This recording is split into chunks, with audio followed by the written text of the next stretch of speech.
Bismillahirrahmanirrahim. Jangan lupa subscribe ya. Innal hamdalillah nahmaduhu wa nasta'inuhu wa nastaghfiruh wa na'udzu billahi min shururi anfusina wa min sayyiati a'malina. Man yahdihillahu fala mudilla lahu wa man yudlil fala hadiya lahu. Ashhadu an la ilaha illallah wahdahu la syarika lahu wa ashhadu anna Muhammadan 'abduhu wa rasuluhu la nabiyya ba'da, amma ba'd. Ya ayyuhalladzina amanu taqullaha haqqa tuqatih wa la tamutunna illa wa antum muslimun. Ya ayyuhan nasu taqu rabbakumul ladzi khalaqakum min nafsin wahidah wa khalaqa minha zawjaha wa batha minhuma rijalan katsiran wa nisaa'a wattaqullaha alladzi tasaaluna bihi wal arham innallaha kana 'alaykum raqiba.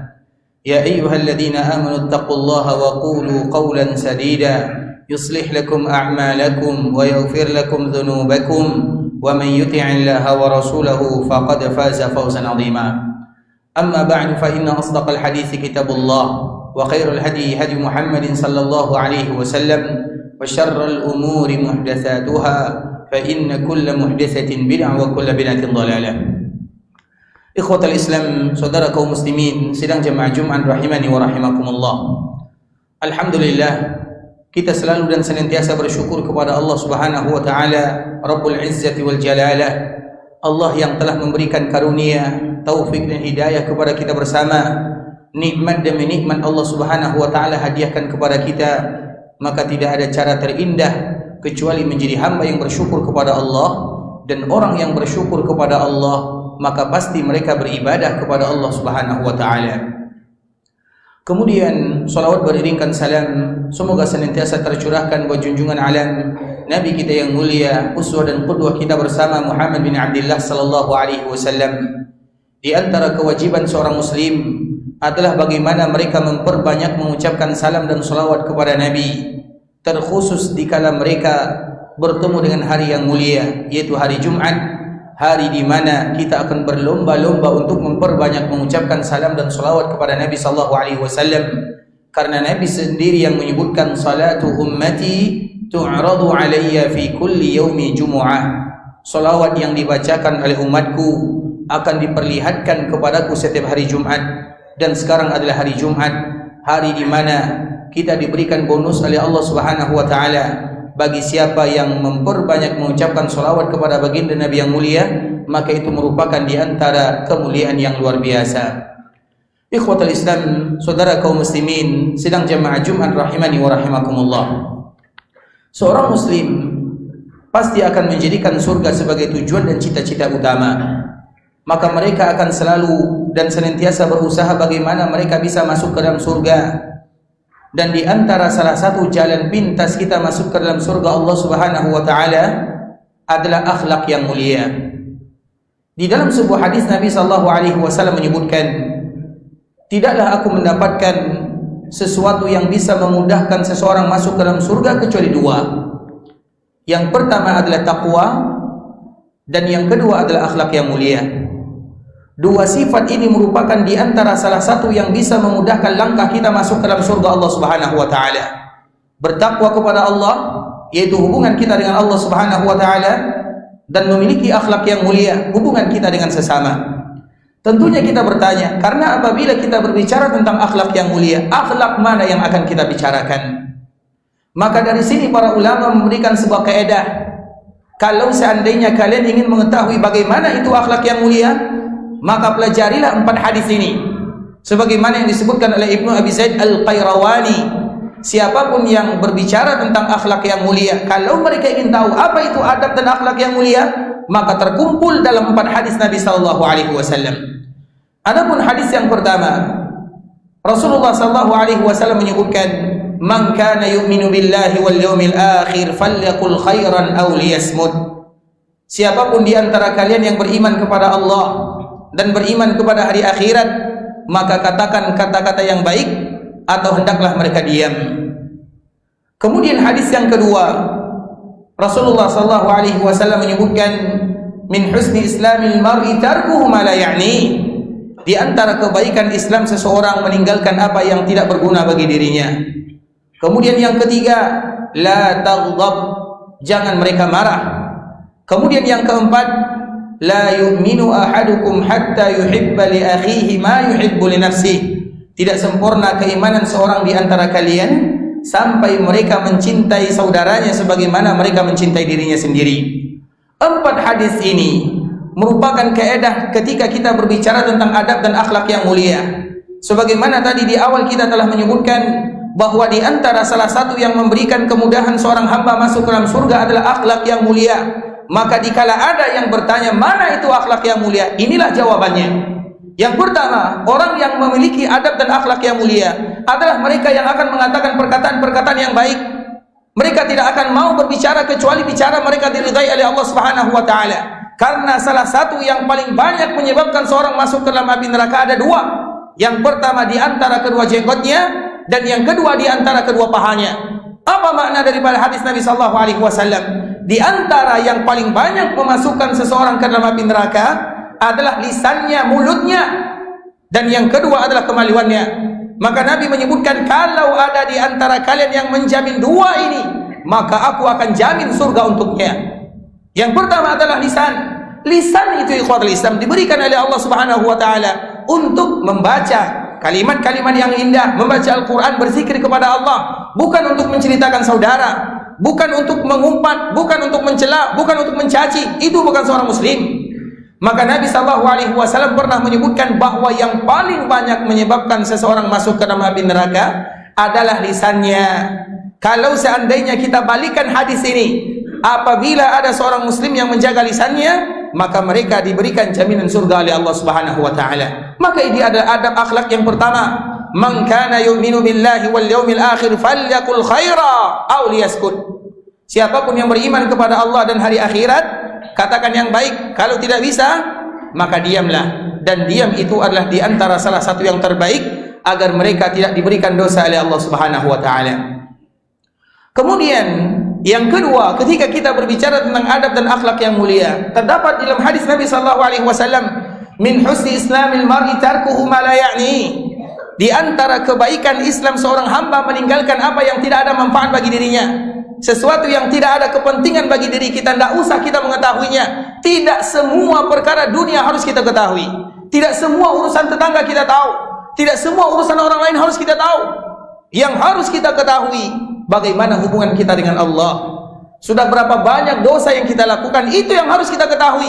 Bukan kita harus mengetahui aib saudara kemudian kita menceritakannya. Bukan kita harus mengetahui berita ini berita itu sehingga kita harus menjadi orang yang hafal semuanya. Tidak.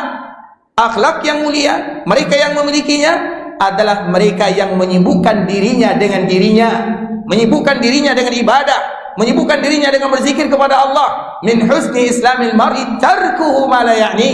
Seorang muslim akan meninggalkan sesuatu yang tidak ada manfaat bagi dirinya. Kemudian yang ketiga, adab dan akhlak yang mulia, sebagaimana hadis Nabi sallallahu alaihi wasallam, la taghdab, jangan marah. Orang yang pemarah adalah orang yang tidak memiliki adab dan akhlak yang mulia.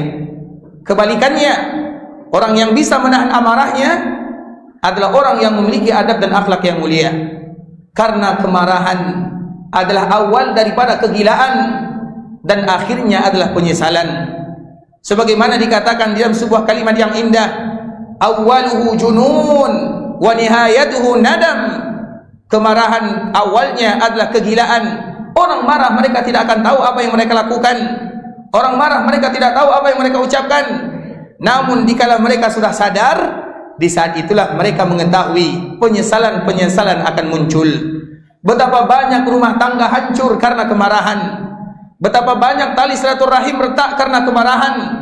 Betapa banyak antara keluarga tidak akur karena kemarahan. Maka di antara adab dan akhlak yang mulia, la taghdab, jangan kalian marah. Dan jangan marah itu tentunya ada orang yang memang tidak pemarah dan ada orang yang pemarah. Orang yang tidak pemarah, alhamdulillah, tinggal bagaimana mereka menjaganya. Dan orang yang suka marah, tinggal bagaimana mereka melatih dirinya. Maka Nabi telah memberikan solusi. Kalau kalian marah, berlindung kepada Allah. Kalau kalian marah dalam keadaan berdiri, duduk. Kalau kalian marah dalam keadaan duduk, berbaring. Kalau kalian marah, maka tinggalkan keadaan. Itu semua merupakan solusi dari agama. karena kemarahan adalah di antara sifat yang tidak memiliki adab dan akhlak yang mulia. Kemudian yang keempat, Nabi SAW menyebutkan bagi kita yang ingin memiliki adab dan akhlak yang mulia, la yu'minu ahadukum hatta yuhibba li akhihi ma yuhibbu li nafsi. Tidak sempurna keimanan yang kalian miliki sampai mereka mencintai saudaranya sebagaimana mereka mencintai dirinya sendiri. Seorang muslim adalah orang yang akan berkasih sayang kepada muslim yang lain. Mereka tidak akan mencela, mereka tidak akan hasad, mereka tidak akan iri, mereka tidak akan mencaci. Itu adalah seorang muslim. Mereka akan mencintai saudaranya sebagaimana mereka mencintai dirinya sendiri. Dan itulah kategori kaedah kalau seandainya kita ingin memiliki adab dan akhlak yang mulia.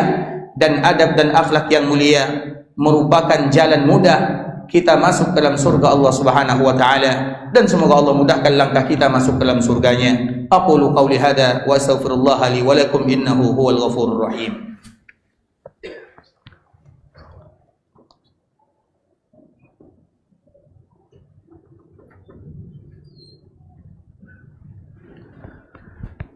Alhamdulillahirabbil alamin wassalatu wassalamu ala asyrafil anbiya'i wal mursalin wa ala alihi wa ashabihi wa man tabi'ahum bi ihsanin ila yaumiddin, amma ba'du.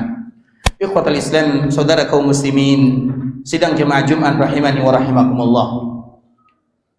Di antara langkah mudah kita masuk ke dalam surga Allah Subhanahu wa taala adalah dengan memiliki adab dan akhlak yang mulia. Mengapa demikian? Karena orang yang memiliki adab dan akhlak yang mulia adalah mereka yang paling dicintai oleh Nabi sallallahu alaihi wasallam. Orang yang memiliki adab dan akhlak yang mulia adalah mereka yang paling dekat dengan Nabi sallallahu alaihi wasallam. Begitu juga dalam hadis yang disebutkan oleh Nabi sallallahu alaihi wasallam, di antara salah satu yang bisa memberatkan timbangan kebaikan seorang hamba adalah adab dan akhlak yang mulia. Kalau seandainya demikian keadaannya, mereka dekat dengan Nabi, mereka dicintai oleh Nabi, mereka berat timbangan kebaikannya, maka sudah pasti langkah mereka mudah dalam masuk ke dalam surga Allah Subhanahu wa taala. Oleh karenanya, memiliki adab dan akhlak mulia merupakan tujuan utama diutus baginda Rasulullah sallallahu alaihi wasallam. Nabi diutus kepada kita sebagai seorang muslim adalah untuk menyempurnakan akhlak yang mulia, dan yang paling mulia akhlaknya adalah baginda Rasulullah sallallahu alaihi wasallam, sehingga Nabi adalah orang yang paling tinggi kedudukannya di dalam surga. Kalau seandainya kita ingin mendapatkan kedudukan yang mulia di dalam surga, maka perbaikilah adab dan akhlak yang mulia sesuai dengan hadis-hadis yang telah kita sebutkan. Dan semoga Allah Subhanahu wa taala memudahkan langkah kita untuk mengikuti arahan dari baginda Rasulullah sallallahu alaihi wasallam, sehingga apabila kita mudah untuk mengikuti arahan baginda Rasulullah sallallahu alaihi wasallam, maka Allah akan memberikan kemudahan kepada kita di akhirat, di mana tidak ada kemudahan kecuali kemudahan yang telah diberikan oleh Allah Subhanahu wa taala. Dan di antara salah satu yang menyebabkan kemudahan tersebut adalah adab dan akhlak yang mulia yang kita miliki. Seorang muslim akan senantiasa melatih dirinya. Tidak mudah untuk mendapatkan adab dan akhlak yang mulia, butuh latihan, butuh usaha. Namun itu merupakan langkah awal kita ingin mencari surga Allah Subhanahu wa taala, dan semoga Allah Subhanahu wa taala masukkan kita semua ke dalam surga, dan Allah Subhanahu wa taala menyelamatkan diri kita dari api nerakanya. Innallaha wa malaikatahu yusalluna 'alan nabi ya ayyuhalladzina amanu sallu 'alaihi wa sallimu taslima. Allahumma salli 'ala Muhammad wa 'ala ahli baitihi wa 'ala azwajihi wa dhurriyyatihi kama shallaita 'ala Ibrahim wa 'ala ali Ibrahim innaka Hamidum Majid. Allahumma barik 'ala Muhammad wa 'ala ahli baitihi wa 'ala azwajihi wa dhurriyyatihi kama barakta 'ala Ibrahim wa 'ala ali Ibrahim innaka Hamidum Majid. Allahumma ighfir li wa liwalidayya wa lil mu'minina yawma yaqumul hisab. Allahumma ighfir lil mu'minina wal mu'minat wal muslimina wal muslimat al ahya'i minhumul amwat innaka sami'un qaribun mujibud da'wat. Allahumma aslih sya'nana kullah wa la takilna ila anfusina tarfata 'ain. Allahumma taqabbal minna salatana wa siyamana wa du'aana wa ruku'ana wa sujudana wa kulla ibadatina ya Allah, innaka antas sami'ul alim wa tub 'alaina innaka antat tawwabur rahim. Subhana rabbika rabbil izzati amma yasifun wa salamun 'alal mursalin walhamdulillahi rabbil alamin.